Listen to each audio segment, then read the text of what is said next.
Good evening, and thank you very much for staying with us right here on 812 Live. Bernama Radio 24. The Lounge comes to you once again on a Thursday evening. Today we talk about ice cream.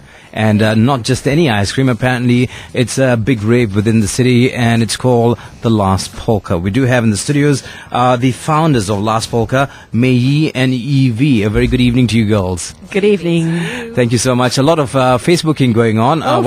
For sure, while we're on the airwaves. Let's support the Jews while we can. In the meantime, we've got so much to talk about. You know, the ice cream industry within Malaysia has gone from zero to hero with all the international brands coming in.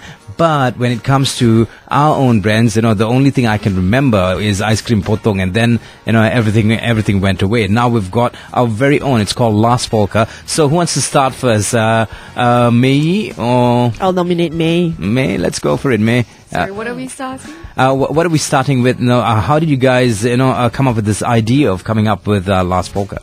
Okay, I guess it's really what you're saying. You know, what you remember last was ice cream potong. Right. And then all these kind of big brands came along, and there's really nothing in between. And we, I guess, recognized that gap and decided to fill it the only way we knew how. We have been around for about 2 years, and it was all, I guess, a series of coincidences. I mean, there was interest. We kind of played around with the idea, and as we went along, the idea developed. So we said, okay, it's going to be ice cream. It's going to be flavors you don't find from the bigger brands. It's going to be Asian. It's going to be inspired by our childhoods and the 90s, and just things and textures and flavors you see around it. Innovative flavors as well. Innovative flavors as well. Yeah, as we can see here on the list of chocolate chili. Right, you've got everything, you know, for French toast. What does French toast taste like? Well, you might want to find out. Well, in the meantime, let's find out about Evie. So how did you two meet? You two met in Australia, or you were friends here? We're friends here. We've been friends for 10 years now. Actually, since July, 10 years. 10 years. Celebrated the anniversary? Totally did. We met at we were in Monash University together. Melbourne? No, and then we went to Melbourne after and hung out a little bit. Had some barbecues. Didn't think of this then, to be honest. No, I mean, we hung out as a group. We had a group of university friends together. But what sort of sparked this all out was July 2009. July 2009. Yeah, the story starts here. July 2009. What happened? Hear the stuff from 2002 because we could go on all night. We've got the time to go on all night. May was working in London at that time, and I was on a ship. You were on a ship. Yeah, I was on a ship. Literally. And visiting London. So I was there, and I said, "Hey, let's catch up," you know, and over dinner and bottles of wine. That's when she, several bottles. This national radio. Okay. And we started chatting and talking about, hey, what we want to do. Are we happy where we are? And I think we really wanted to explore, trying out and starting out something on our own. She said, hey, I've tried this really great ice cream in Singapore, what about this idea and that idea? And look, I've got a little ice cream machine. We should totally run a business. Something out of this. Yeah, she got this ice cream machine from as a gift for her Christmas, and she was making lots of ice cream for her dinner parties, and everyone was raving about it. So she's like, she got a bit carried away. Yeah, you girls weren't like totally into pastries and making ice creams. It was not a big thing in your life. No. But being in the kitchen was. I think like cooking. Right. Yeah, but it's not like we dreamt of.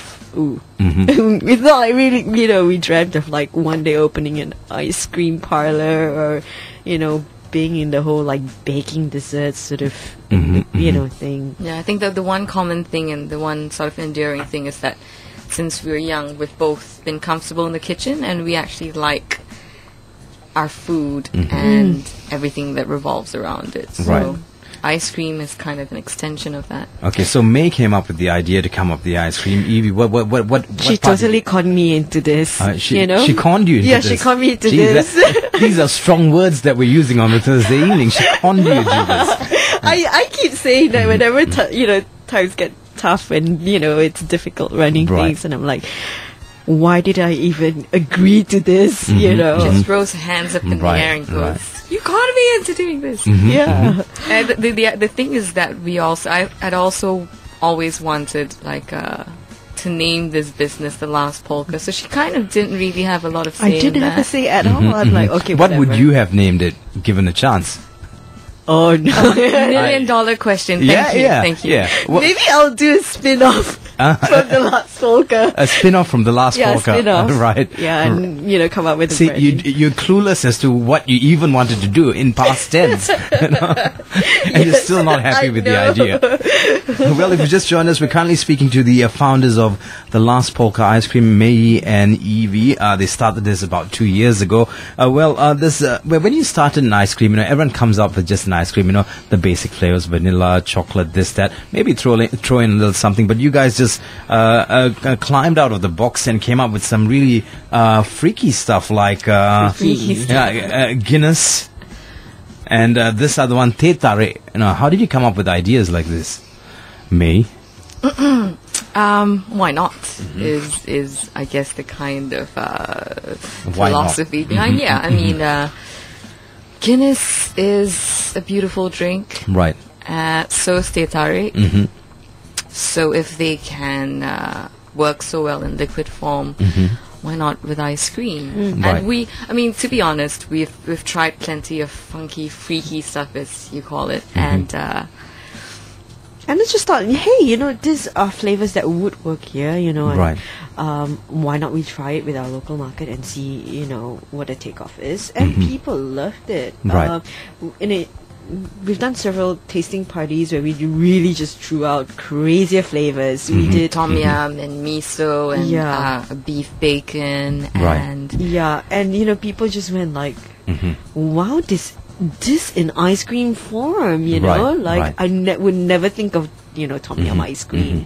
That's really for the fun of it. When it comes to coming up with flavors for the ice cream, or looking into new flavors to build up a bigger repertoire of flavors, do both of you do it together? Yes, absolutely. Yes, for the most part. I think that's the most fun part of the job. Right. The business. And then how do you find time to do this now that you guys have 11 outlets? Correct me if I'm wrong. That's still a question we ask ourselves. When are we going to experiment? And, I think sometimes we were really, really learning what to prioritize. It's after 11 outlets, you're still learning. You never stop learning. Isn't that? In fact, today itself, we just learned. There's so much that we've learned.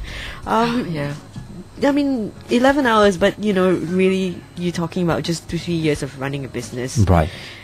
Very, very little experience compared to someone who's had tens of years and leading teams and stuff like that. So for us, it's really a discovery. I mean, for two friends who just sat down one day and said, "Hey, look, we should do something." Let's just start. I think you guys are doing pretty well. Start experimenting on the side, convince our aunts and our friends to buy ice cream, get our friends to tweet it out for us. Right. That's really how we started. And did social media help a lot? Definitely. So the way we started, Yeah. So it's not like you get a big A&P budget, right? Seriously, no A&P budget, nothing of that sort. So it was friends and family, and word it grew word of mouth, and it grew. Twitter, 140 characters, Facebook, right? And then slowly, people like media picked up. There was a magazine picked us up, screen capped our website that May kind of built 2 hours in 2 hours overnight, that sort of thing, and got featured in one of the magazines. And from there, we had bloggers who, read about us and ordered our ice cream. And I remember, one of the bigger, well-known blogger when her order came in through our online ordering and form. who's this well-known blogger? Lyrical Lemongrass. Right. She ordered. She was one of her. You know, when her name came in, we were like, "Oh, I think it's her. I think it's her." You know. So that's still one of the nice, first moments, and I think we'll quite remember that. Like when you see a name you recognize, oh my God, this is not my cousin who's ordering, or my friend. It's a stranger. Well, we're going to take a short break, break for the top 5 news, and we're going to come back and find out more about 2 girls who one day came up with this idea of let's start making some ice cream, and they now have 11 outlets. Do you want the secret as to how you can come up with something like this by just being nonchalant? Well, we'll come back and share that with you in a short while, right here on 812 Live, Bernama Radio 24.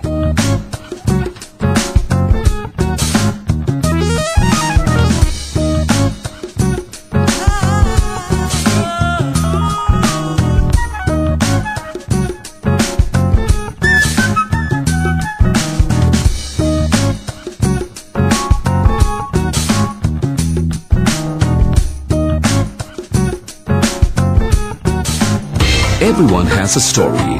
What's yours? This is The Lounge on 812 Live.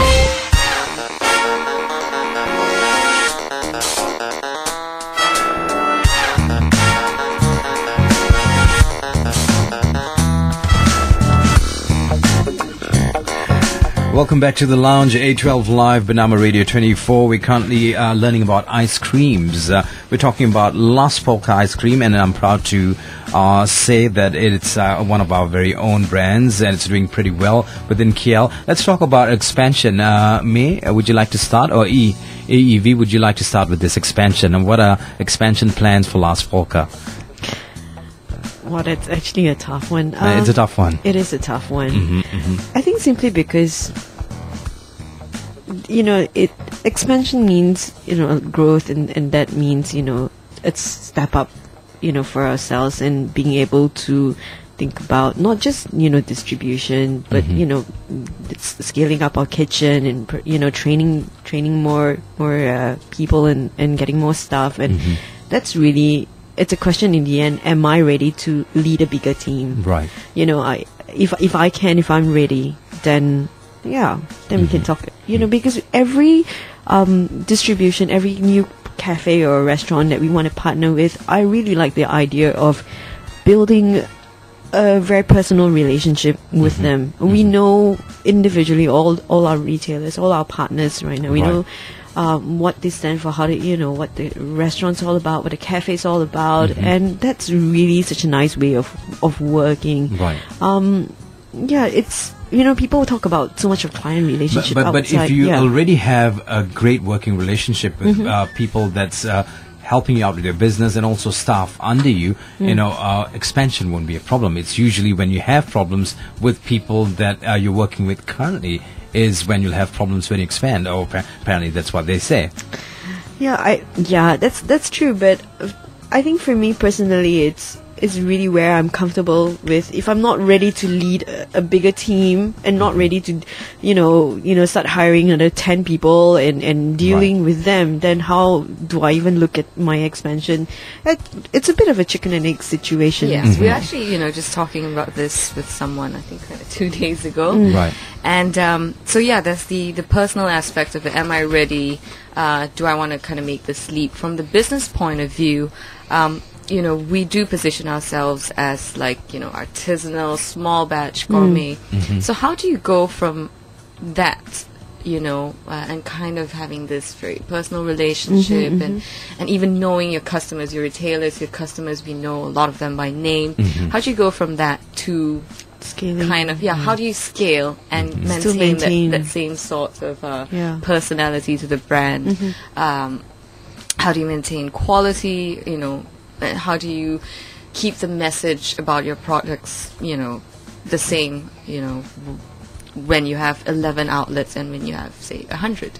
So that's always, I think, for us and a lot of people we know who are kind of doing their own thing on this sort of scale. Right. We all want to grow. Expansion's always the way, But I think we're all still trying to kind of figure out how to do that and how to do that right without really, doing it right and being sensible about it are things you need to figure out first before you move to the next level, so to speak. Right. Yeah. And having said that, with the amount of ice cream that you guys are churning out now, how many people work for you all?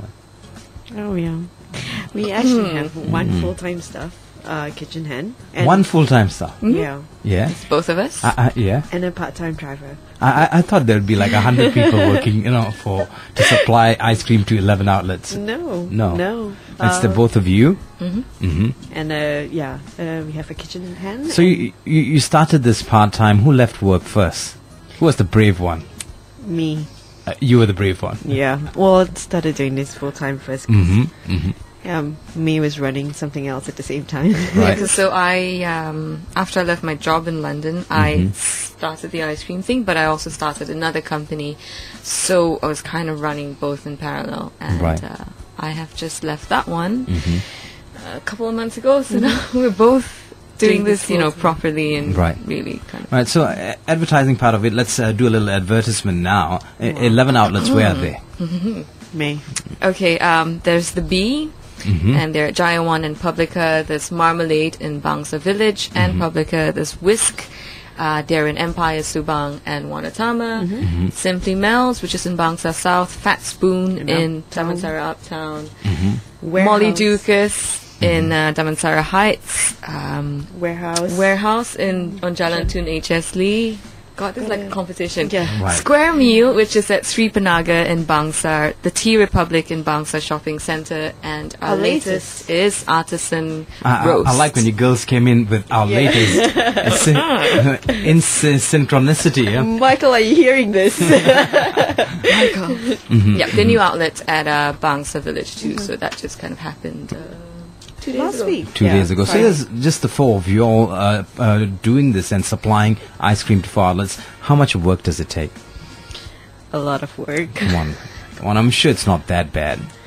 Oh yeah, it is. It is. It You is. can get, It is. sometimes we've worked some crazy hours. I mean, we try to be quite. I mean, the more you do it, the more you realize. Okay, I gotta put some structure around this, or I need working hours. Right. But you do what you got to do to keep things going. We don't work Sundays, which I think is nice. You're keeping the Sabbath holy, so to speak. Definitely. Yeah, fantastic, lovely. And having said that, when you start a business, you see it grow. You need to move out of the business and watch it from the outside. Yeah. Is that going to happen anytime soon? As in being hands off from production? Yeah, hands off from production. Yeah, definitely. I used to handwrite all the lids for all the handwrite all the lids. Handwrite. It's washing magic. It's like just speed writing. Yeah. Some people speed read, some people speed write. Right.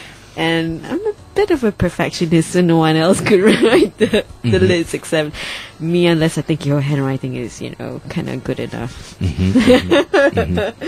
And I mean, it was initially a lot of learning curve for us. Like, I wasn't ready to hand off, getting someone else to make the custard because, the quality.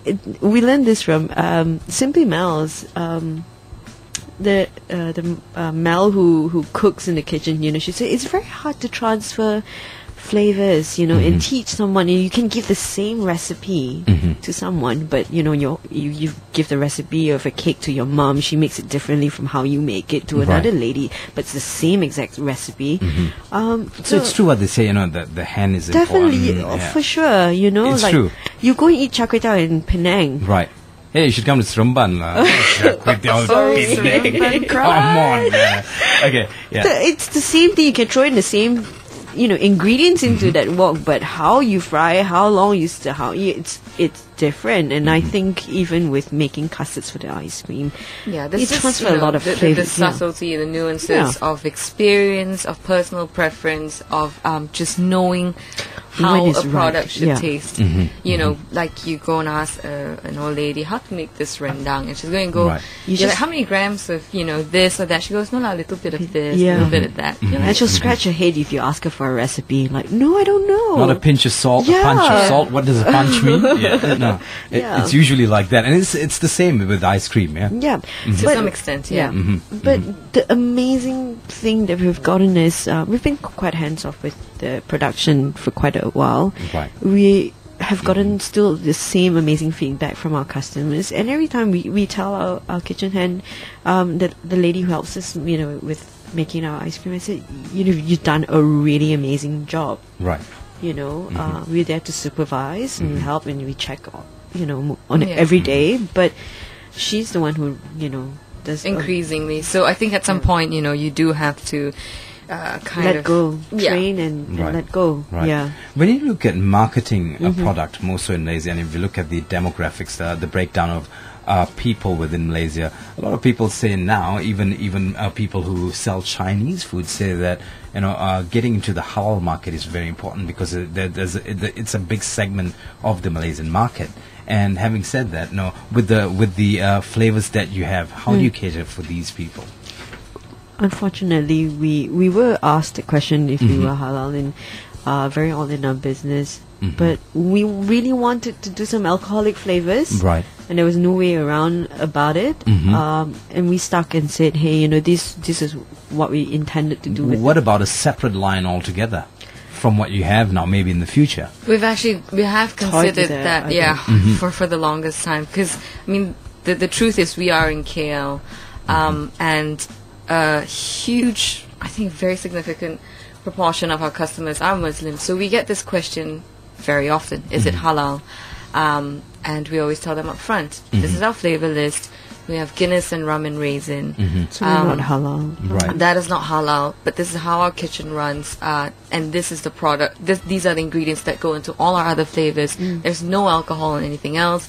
It's all, nothing is meat based. We don't use meat-based gelatin. It's based on trust. Absolutely. People that know you, who've known you for a while. Yeah. We want to give them enough information so that they can make an informed decision. And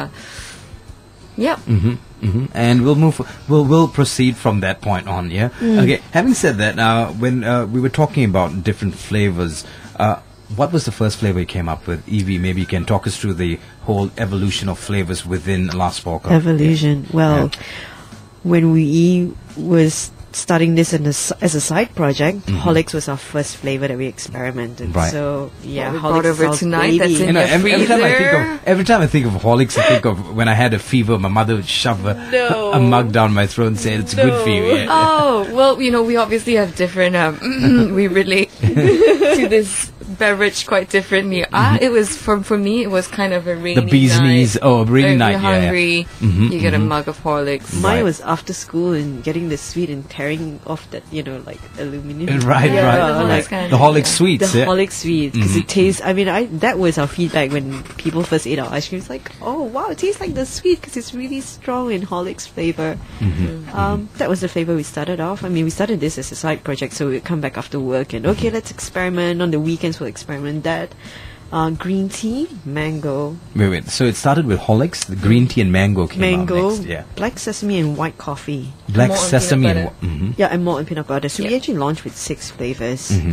And then grew from there. Right. What was our next? Well, Nutella and teh tarik was next up. And Nutella, that great American Nutella. And we were so surprised when, it was just, we got such amazing reviews. So Nutella was flying off the shelf, and we're like, okay, we got to run to the supermarket, buy more Nutella then, Yeah. Then came Guinness and... we did for Christmas. Right, yeah, but having a brand like Guinness, okay, naming having a flavor like Guinness, how do you work with what you call that, the branding itself? Did the company come up to you all and say, hey, look, you're using our brand? No, but we have collaborated with GAB. Oh, you've collaborated with GAB, so it's sort of a collaboration. This didn't start out as that.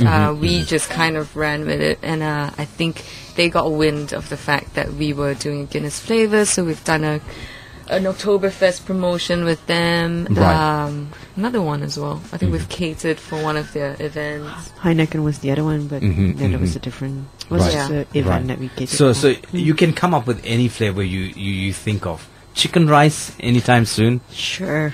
Right. Is that a personal request, Jared? Slices of ginger in it. Right. And so when you come up with flavors, what do you have a certain? You just put things together, things you think.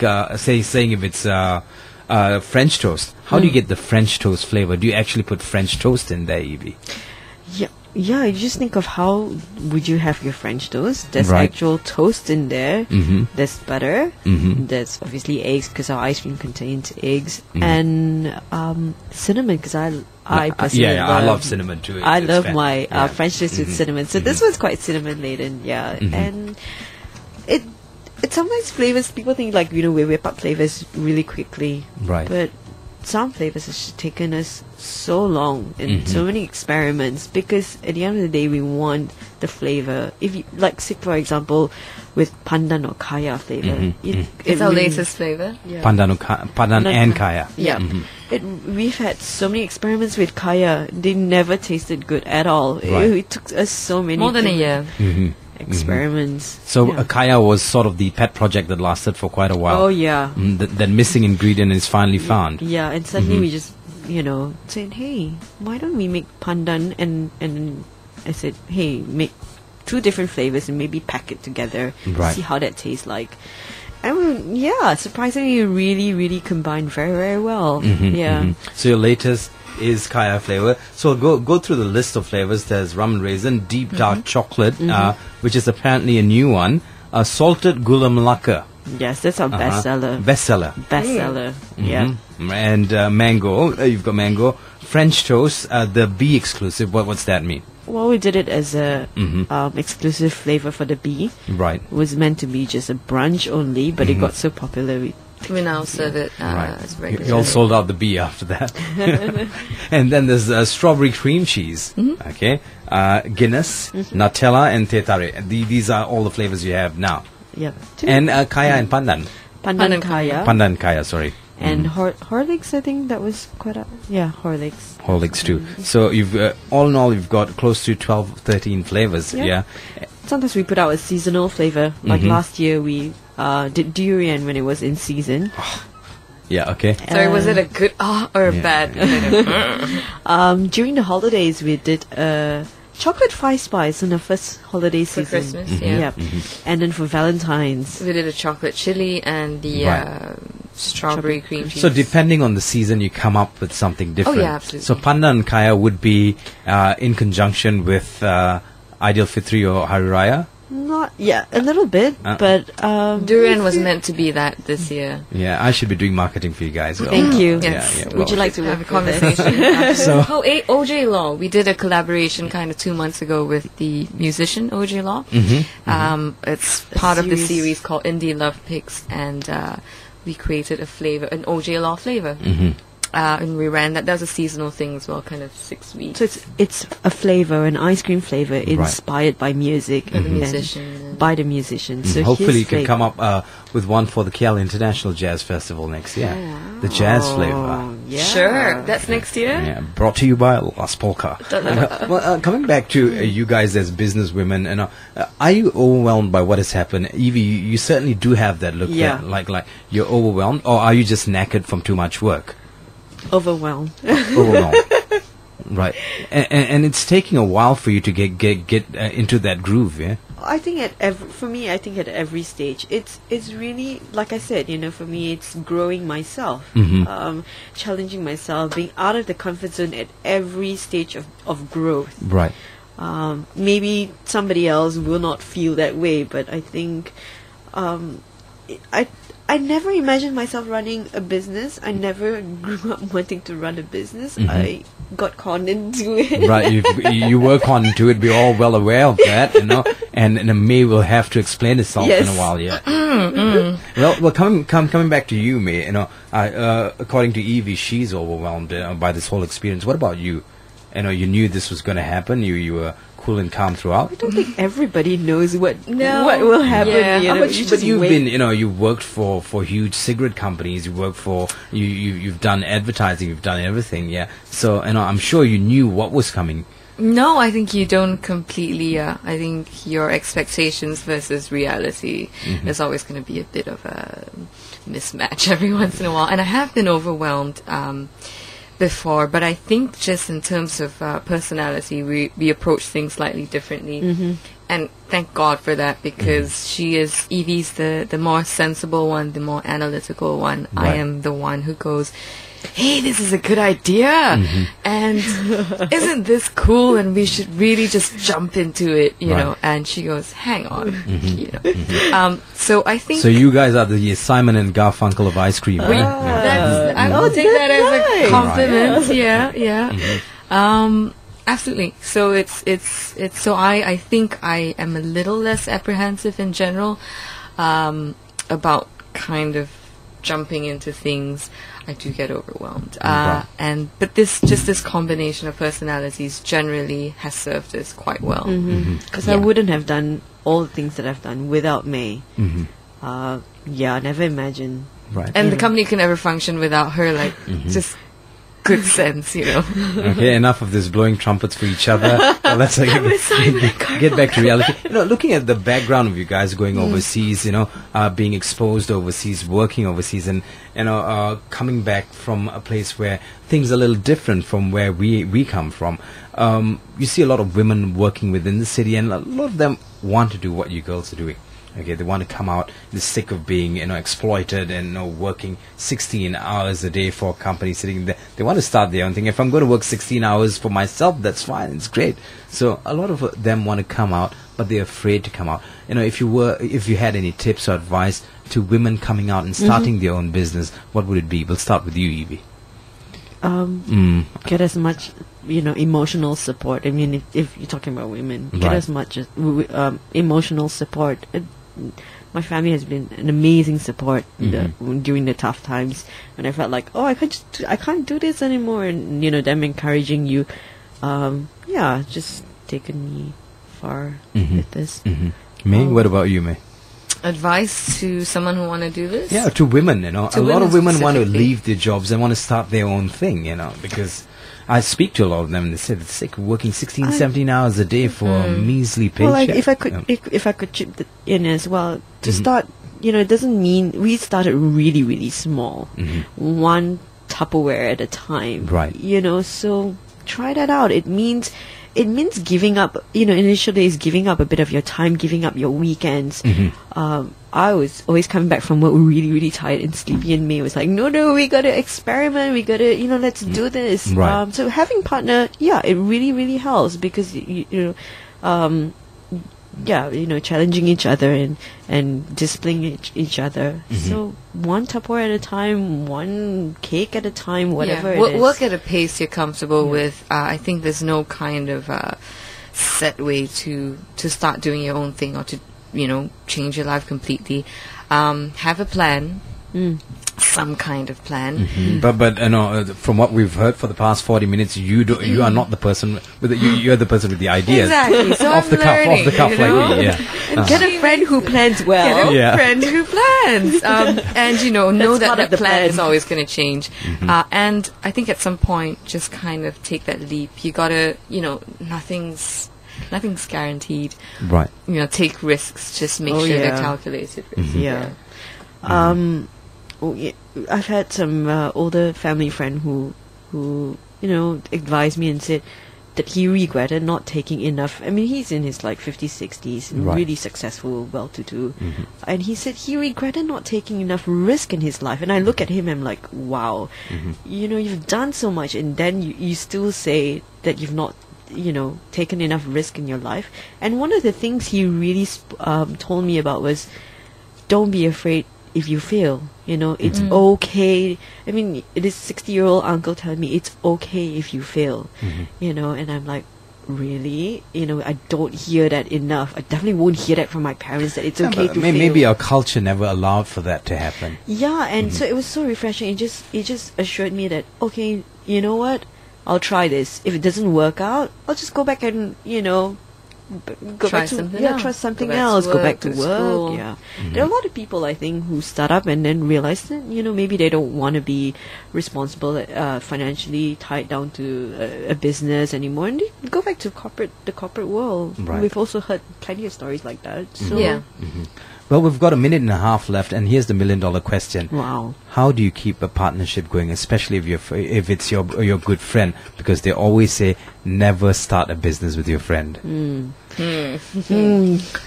Sometimes you feel like throwing custards at each other. We have had our moments. Yeah. Right. But we can give you another half an hour for those moments. Different kind of show. Yeah. No, I think what helps also, from my point of view, is that, we started out kind of more as casual friends. And we grew a lot closer after we started this business. And I think kind of flipping it around and doing it that way helped. Now that we're so close, we still, there are occasional moments where friendship and business overlap, but we have done it, and it's happened often enough for us to know. You learn. Right. This is the line. And for me, very, very important. You were friends first before you started out this business.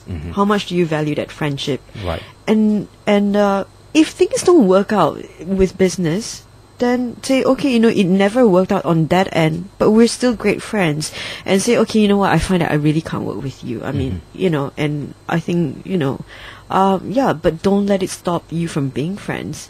And don't let, for me, don't let ownership and money be something you fight about. Well, on that note, that's sound advice from a great partnership.